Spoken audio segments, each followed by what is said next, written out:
قال النبي صلى الله عليه وسلم إن الله عز وجل يبسط يده بالليل ليتوب مسيء النهار.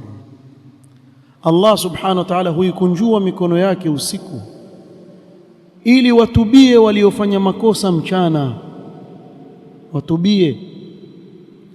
Wayabsutu yadahu binnahari liyatuba musii'u al-layl, na hunyosha mikono yake na kuikunjua wakati wa mchana ili watubie wale waliokosa wakati wa usiku.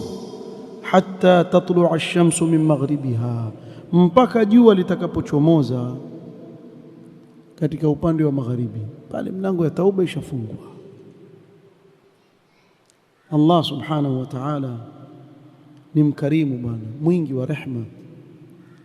Amewaahidi waja wake na kuambia, wa huwa alladhi yaqbalu at-taubata an ibadihi wa ya'fu 'ani as-sayyi'at, na yeye ndiye anayekubali tauba kwa waja wake.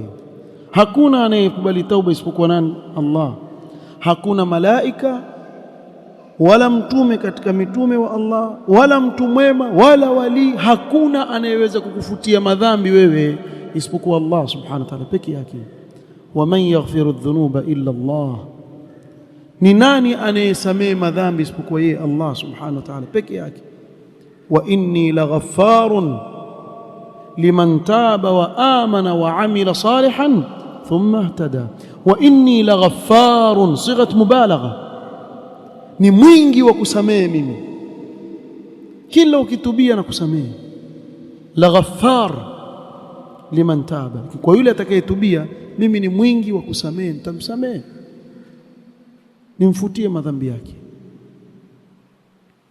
Na huu ni ukarimu mkubwa wa Allah subhanahu wa ta'ala. Bali pamoja na kuwa tauba faida yake yarudi kwa yule mja, lakini pia hili jambo lamfurahisha Allah subhanahu wa ta'ala.